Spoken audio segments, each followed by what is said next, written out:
Previous episode में हमने देखा कि हायाकावा अपनी टीम के साथ एक होटल में डेविल को मारने के लिए आया था, लेकिन कुछ ही देर में वो नोटिस करते हैं कि वो 8th फ्लोर में फंस गए हैं। ये देखकर कोबिनी बुरी तरीके से डर जाती है। तब हिमेनो उसे शांत कर खुद नीचे जाने का ट्राई करती है, लेकिन सब उसे ऊपर से आते देखते हैं। फिर हायाकावा लेफ्ट साइड के रूम में जाता है, जहां उसे खिड़की के दूसरी तरफ भी एक रूम दिखता है, और वहां से हायाकावा राइट साइड वाले रूम से वापस कॉरिडोर में पहुंच जाता है। ये देखकर कोबेनी और भी डर जाती है। अब सभी लोग एक रूम में आ जाते हैं और सोचने लगते हैं कि जरूर ये किसी डेविल का ही काम होगा, क्योंकि वो सीढ़ियों से और खिड़की से भी यहाँ से बाहर नहीं जा पा रहे थे। और देंजी तो छत से भी निकलने की कोशिश करता है, लेकिन वो वापस 8th फ्लोर पर ही आ जाता है। तब देंजी कहता है कि ये सब शायद इसीलिए हो रहा है क्योंकि पावर ने उस डेविल को मार दिया था। तो पावर कहती है कि उसने ये सब देंजी के कहने पर ही किया था। पावर का झूठ सुनकर देंजी गुस्सा हो जाता है और वो दोनों फिर से लड़ने लगते हैं। अब हायाकावा उन्हें बताता है कि एक डेविल के मरते ही उसकी पावर्स भी खत्म हो जाती है, तो हो ना हो ये किसी दूसरे डेविल का ही काम है, जिसने पहले छोटे डेविल को चारे की तरह यूज किया और हम उसके जाल में फंस गए। ये सुनकर कोबेनी डर के मारे रोने लगती है और कहती है कि हम सब यही मारे जाएंगे। तब हिरोकाज़ु उसे कहता है कि तुम क्यों डर रही हो, तुम तो अपने भाई को कॉलेज भेजने के लिए डेविल हंटर बनी थी ना।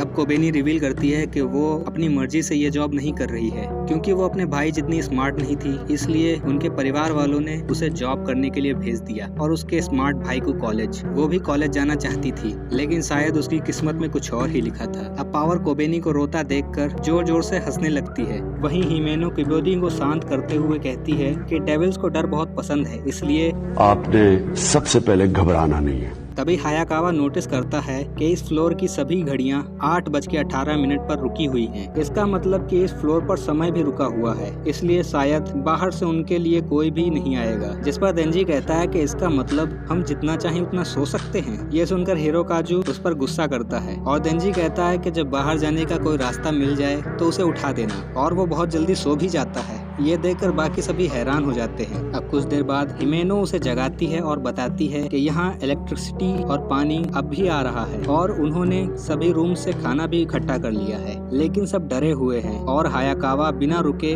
डेविल को खोज रहा है। हिरोकाज़ु ने खुद को एक रूम में लॉक कर लिया है और कोबेनी पैनिक में टॉयलेट का पानी पीने जा रही थी, तो हिमेनो ने उसे बेहोश कर दिया है। लेकिन पावर तब से बहकी बहकी बातें कर रही है। उसने सोचा है कि वो अब एक नोबेल प्राइज जीतेगी और फिर वो प्राइम मिनिस्टर बनेगी और सभी चीजों पर 100% टैक्स लगा देगी। ये देखकर हिमेनो सोचने लगती है कि शायद पावर का मानसिक संतुलन बिगड़ गया है, लेकिन देंजी उसे बताता है कि ये उसका रोज का काम है। तब हिमेनो चैन की सांस लेती है। फिर वो दोनों हिरोकाज़ु और कोबिनो को देखने जाते हैं और वहाँ हिमेनो अपनी लास्ट सिगरेट भी जला देती है। तब देंजी नोटिस करता है कि हायाकावा भी इसी सेम ब्रांड की सिगरेट फूकता है, जिस पर हिमेनो रिवील करती है कि हायाकावा को ये लत उसने ही लगवाई थी। फिर तभी हमें फ्लैशबैक में दिखाया जाता है जब हायाकावा हिमेनो का नया पार्टनर बना था, जहाँ हिमेनो हायाकावा को सिगरेट फूकने को प्रेफर करती है और उसके फायदे भी गिनाती है, लेकिन हायाकावा कहता है हिरोगिरी, ये पीने में नहीं है, ये देने में। इसके बाद स्ट्रीट पर कोई लेडी हिमेनो को एक थप्पड़ लगाती है। हायाकावा के पूछने पर हिमेनो बताती है कि वो उसके लास्ट पार्टनर की जीएफ है, और ऐसा कई बार होता है जब किसी मरे हुए डेविल हंटर के फैमिली मेंबर्स उनके पार्टनर्स पर अपना गुस्सा उतारते हैं, क्योंकि वो डेविल्स का तो कुछ कर नहीं सकते, तो बलि के बकरे बनते हैं उनके पार्टनर्स। ये सुनकर हायाकावा उस लेडी की तरफ दौड़ता है और वापस आकर बताता है कि उसने उस लेडी के कपड़ों पर च्युइंगम लगा दिया है। उसके पार्टनर के साथ जो भी हुआ उसमें हिमेनो की कोई गलती नहीं थी, इसलिए उसने उस लेडी से बदला लिया।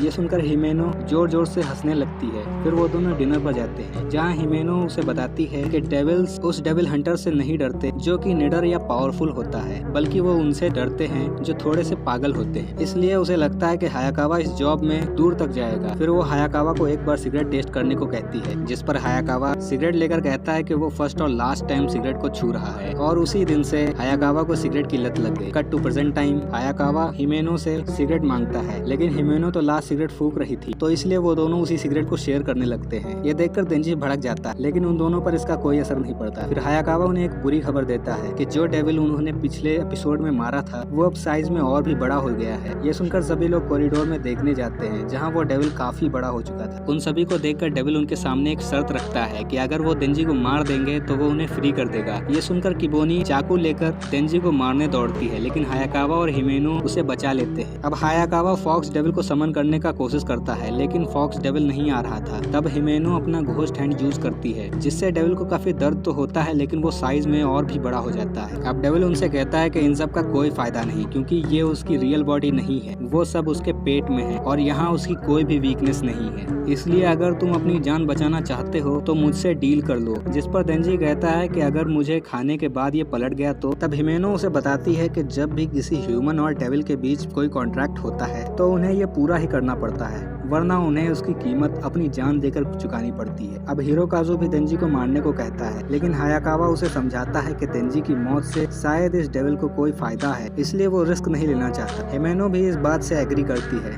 लेकिन पावर देंजी को मारने को कहती है, क्योंकि अगर वो यहाँ से बाहर नहीं निकले तो उसे नोबेल प्राइज कैसे मिलेगा। लेकिन हायाकावा उसे मना कर देता है। अब कुछ देर बाद हिमेनो हायाकावा से पूछती है कि क्या कोई रास्ता मिला। तब हायाकावा कहता है कि वो देंजी को मार नहीं सकता और ना ही इस डेविल को, तो अगर कोई रास्ता नहीं बचा तो वो अपनी स्वॉर्ड यूज करेगा। ये सुनकर हिमेनो तलवार यूज करने को मना कर देती। तब देंजी के पूछने पर हिमेनो कहती है कि वो तलवार नहीं यूज करेगा और अगर कोई रास्ता नहीं बचा तो वो देंजी को मार देंगे। मीनवाइल हिरोकाज़ु नोटिस करता है कि उनका सारा खाना पावर अकेले ही चट कर गई है। वहीं किबेनी भी पूरी तरीके से पागल हो चुकी है। वो पावर पर अटैक करने जाती है और जब हिरोकाज़ु पावर को बचाने के लिए आता है तो किबेनी उस पर भी अटैक करने जाती है, जिससे डरकर हिरोकाज़ु चिल्लाने लगता है। अब उनके डर से डेविल और भी बड़ा होने लगता है और देंजी को मारने के लिए बढ़ते हुए कहता है कि वो इटर्निटी डेविल है और वो ही चेनसॉ को मारेगा। तभी ये फ्लोर भी टिल्ट हो जाती है। वहीं किबेनी और हिरोकाज़ु देंजी को मारने के लिए जाते हैं। अब कोई रास्ता ना दिखते हुए हायाकावा अपनी तलवार यूज करने जाता है, लेकिन हिमेनो उसे अपने घोस्ट हैंड से रोक लेती है और उसे वार्न करती है कि ये तलवार यूज करने के बदले उसे अपनी लाइफ के कई साल सेक्रीफाइस करने होंगे, यही डील थी। लेकिन हिमेनो ऐसा नहीं चाहती। अब हिरोकाज़ु देंजी को पकड़ लेता है और किबेनी उसे मारने वाली होती है। तभी हायाकावा वहाँ आ जाता है, जिसकी वजह से हायाकावा घायल हो जाता है और उसका खून बहने लगता है। तब हायाकावा कहता है कि देंजी चाहे जितना भी घटिया इंसान क्यों ना हो, लेकिन उसे गन डेविल को मारने के लिए देंजी की हेल्प चाहिए, इसलिए वो चाहता है कि देंजी जिंदा रहे। ये सुनकर देंजी पावर को हायाकावा का ब्लड रोकने को कहता है, जिस पर पावर कहती है कि ये थोड़ा मुश्किल काम है, लेकिन अगर हायाकावा मर गया तो उन्हें खाना बनाकर कौन खिलाएगा। वहीं हिमेनो ये सोच कर कि अब हायाकावा भी मर जाएगा, वो रोने लगती है। हिमेनो को रोता देख कर किबेनी कहती है कि ये सब उसकी वजह से नहीं हुआ है, इसमें उसकी कोई गलती नहीं है, ये सब होता ही नहीं अगर वो डेविल देंजी को खा लेता। ये सुनकर देंजी भी खुद को सेक्रीफाइस करने के लिए मान जाता है और जाते जाते कहता है कि वो बिना लड़े नहीं मरेगा